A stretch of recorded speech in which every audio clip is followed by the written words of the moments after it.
Esta solemnidad de San José, hermanos, este año, aun en medio de las restricciones que todos padecemos de esta pandemia, sin embargo, no pierde el brillo y la alegría en el corazón de toda la Iglesia, de la cual San José fue nombrado patrono universal hace 150 años, declarado por el Papa Pío IX. Escuchando a un sucesor de los apóstoles, el obispo de San Sebastián, Monseñor José Ignacio Munilla, cuya autoridad a la hora de hablar la tiene bien conseguida en la Iglesia de España, principalmente por su claridad y por su valentía a la hora de afrontar cualquiera de los temas que hoy vive y predica la Iglesia en su diálogo con el mundo. Él, en su programa de esta mañana, que da todos los días a las 8 de la mañana en Radio María, se ha centrado en la figura de San José, la importancia de la vida de San José en la vida de la Iglesia y en la devoción del pueblo fiel, y destacaba lo que el Papa Francisco, en esa carta para este año jubilar dedicado a San José, nos ha entregado a todos los cristianos. Esa carta que la ha titulado el Papa Francisco Patris Corde, con corazón de padre, y destaca el Papa 7 características de San José como padre de Jesús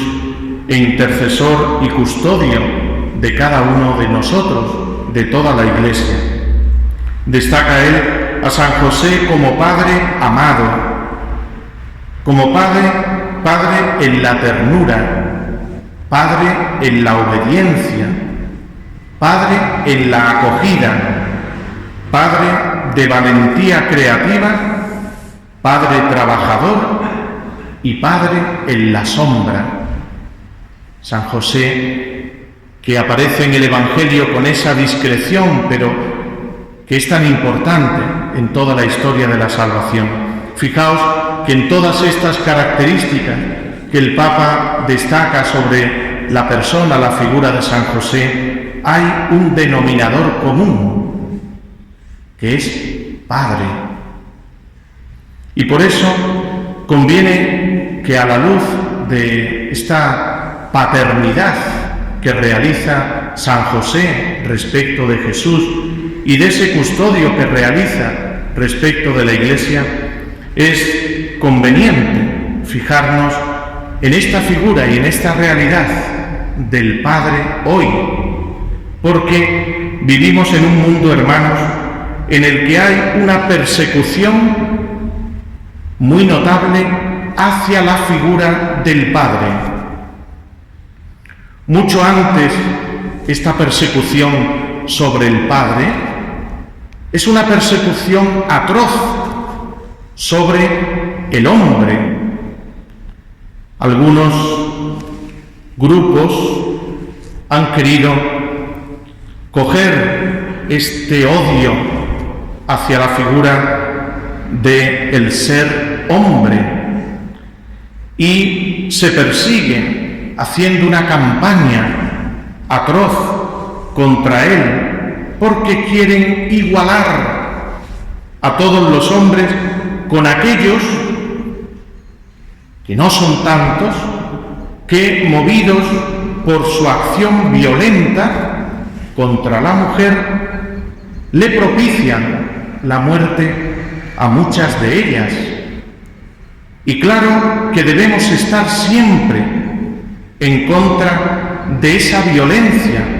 la cometa quien la cometa, porque también es verdad que se da violencia de la mujer respecto del hombre, pero esta no aparece en los medios de comunicación. Es injusto que hoy por hoy se haga caso,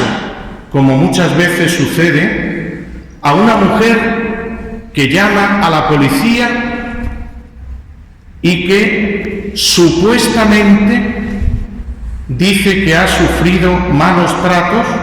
respecto de su pareja o marido y literalmente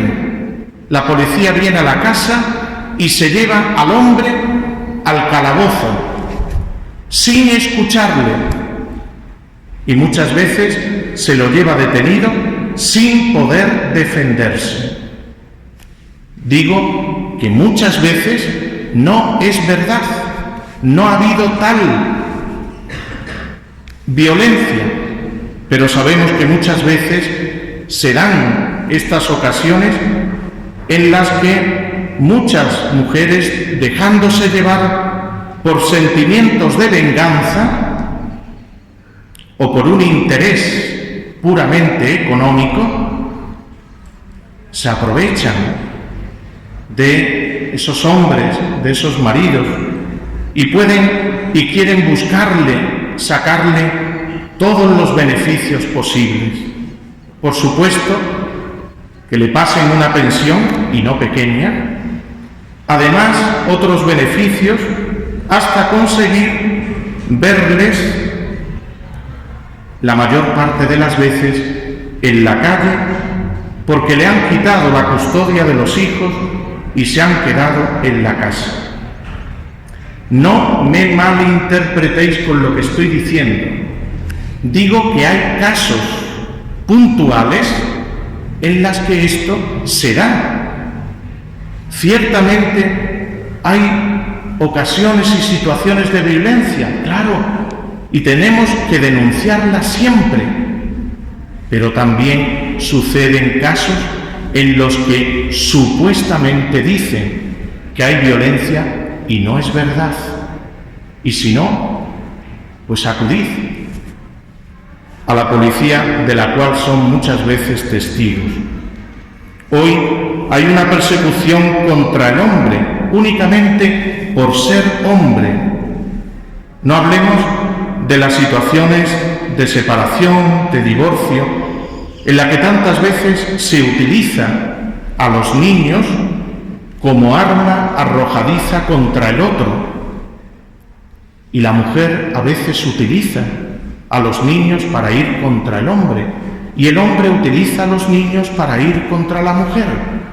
¿Quiénes sufren? Los niños, produciéndose heridas, muchas veces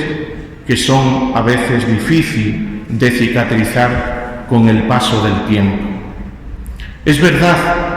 que la ausencia de la figura paterna en la familia causa muchas heridas en los hijos pequeños y mayores. Contaba Monseñor Munilla el testimonio de una religiosa que iba a visitar una cárcel y que se llevó muchas estampas porque llegaba pronto el Día de la Madre, y de todas las estampas le pidieron los presos y se quedó sin ninguna, faltándole, porque aquellos presos querían felicitar a sus madres en el día de su madre. Y esta religiosa, que se percató de esa experiencia tan positiva de algo tan sencillo como unas estampas, en las que se la quitaron de las manos porque querían felicitar a sus madres. ¡Qué grande es la maternidad! Pero esta religiosa, que volvía a visitar la cárcel con frecuencia, en otra ocasión, cuando se estaba acercando el Día del Padre, pensó: pues voy a llevarme más estampas para que no me suceda lo que me sucedió entonces cuando fue el Día de la Madre. ¿Y cuál fue la sorpresa triste de aquella religiosa? Que no hubo ningún preso que le pidiera una estampa para felicitar a su padre. Esto le hizo pensar a la religiosa, como nos hace pensar a nosotros. Y es que, hermanos, muchas veces la ausencia del Padre deja huellas profundas en el hogar. Y cuando hablo de ausencia del Padre, no me refiero únicamente a que quizás el Padre haya fallecido, sino que muchas veces esa ausencia viene porque no se hace presente en la vida de los hijos, porque a veces llega tarde a casa y los hijos apenas pueden hablar con su padre, o llega quizás cansado por muchas horas de trabajo y en lugar de dialogar y jugar con los hijos, a veces se sienta en el sofá, pone la televisión y dice: que nadie me moleste. Y los hijos crecen y aparentemente parece que no pasa nada, pero hay heridas profundas en el corazón, heridas afectivas, precisamente por la ausencia de la figura paterna en el crecimiento y desarrollo de la vida de ese hijo. Por tanto, hermanos, es necesario que recurramos a la intercesión de San José para pedirle que custodie nuestras familias. El Papa ha querido comenzar esta carta dedicada a San José diciendo: con corazón de padre, así amó José a Jesús. Pues con corazón de padre hemos de pedirle a San José este año que nos conceda amar, custodiar ese tesoro tan grande que el Señor pone en nuestras manos, como es la familia, custodiar el matrimonio, custodiar a los hijos, que son el tesoro más precioso de la familia y que muchas veces quedan ausentes del trato, del diálogo y la dedicación del padre, porque el padre a veces no entra a jugar, no entra a hablar con los hijos, no entra a jugar con ellos, y después nos quejamos si la confianza no la tenemos conseguida, y a veces cuando llegan a sufrir algún aspecto o tienen problemas sobre algo normal que forma parte del crecimiento de su vida, nos extraña que le comenten esas cosas a los amigos. Y demos gracias si se encuentran buenos amigos, que tengan un criterio recto para que en ese consejo le puedan ayudar. Pero cuántas veces nos damos cuenta que no es así.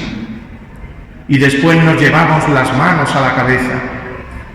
Y tenemos que analizar estas realidades que acontecen en nuestra vida y hemos de pedirle al Señor su ayuda y su gracia y contar con la intercesión de San José, Padre de Jesús. Pues vamos a seguir la Eucaristía, en la que encomendamos a estos hermanos difuntos por quien ofrecemos la Santa Misa, y pidamos al Señor por intercesión de San José que siga custodiando a nuestras familias, ese tesoro tan grande que Dios pone en nuestras manos y que a veces es tan difícil llevar adelante, porque hay sufrimientos, porque hay incomprensiones, porque hay situaciones que a veces son muy dolorosas para hacer crecer una familia, la educación de los hijos, cuando viene el momento de la enfermedad, cuando viene el momento del sufrimiento, de la muerte. Pues vamos a pedirle al Señor, por intercesión de San José, que siga custodiando nuestras familias y nosotros, humildemente, acojámonos a su intercesión para que también nos dejemos educar como Él, cuando en la escena del Evangelio que acabamos de escuchar, perdieron a Jesús y lo encontraron en el templo. ¿Cuántas veces perdemos nosotros a Jesús en nuestra vida? ¿Cuántas veces perdemos a Dios en nuestra vida y andamos en la vida sin brújula y no sabemos ni de dónde venimos ni a dónde vamos. Y tenemos a veces una confusión tremenda en nuestra vida, no le encontramos sentido a muchas realidades de las que vivimos. Pues vamos a pedirle al Señor que, contando humildemente con su presencia en nuestras familias salgan adelante según el plan de amor que Dios tiene sobre cada una de ellas.